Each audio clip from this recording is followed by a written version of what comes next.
Updates చూస్తే Chandrababu లోకేష్ల Davos పర్యటనతో Jagan కు భయం పట్టుకుందని శాప్ చైర్మన్ రవినాయుడు విమర్శించారు. గ్రీన్ ఎనర్జీ వైపు రాష్ట్రం ముందుకు వెళ్తోందని, పారిశ్రామికవేత్తలు పెట్టుబడులు పెట్టేందుకు క్యూ కడుతున్నారని చెప్పుకొచ్చారు. వైసీపీ హయాంలో పారిశ్రామిక నేతలు వెనక్కి వెళ్లిపోయారని ఎద్దేవా చేశారు. రాయలసీమను కూటమి ప్రభుత్వం సస్యశ్యామలం చేస్తోందని చెప్పారు. అభివృద్ధి చూసి ఓర్వలేకే వైసీపీ నేతలు దుష్ప్రచారం చేస్తున్నారని రవినాయుడు మండిపడ్డారు. ఈ రాష్ట్రంలో ఒక పార్టీకి నిద్రలా చంద్రబాబు నాయుడు గారు, లోకేష్ గారు బృందం ఏదైతే ఉందో దావోస్ పర్యటన బయలుదేరక ముందు రోజు రాత్రి నుంచి నిద్రపడ్డంలా ఏం జరుగుతుందో ఏ రాష్ట్ర ప్రజల కంటే ఎక్కువ ఆత్రం వాళ్ళకి ఎక్కువైపోయింది.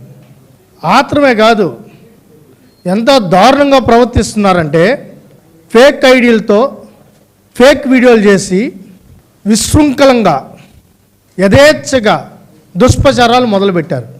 ఇంత నీచమైన వైఎస్ఆర్సీపీ ఒక పార్టీ రాష్ట్రంలో ఉండడం తెలుగువారు చేసుకున్న దురదృష్టం.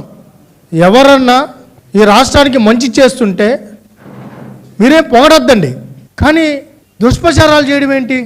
ఏంటి మీ చేష్టలు? ఏంటి మీ బుద్ధి? ఇంత దరిద్రమా? అంటే ఈ రాష్ట్రం అభివృద్ధి చెందడం ఇష్టం లేదా?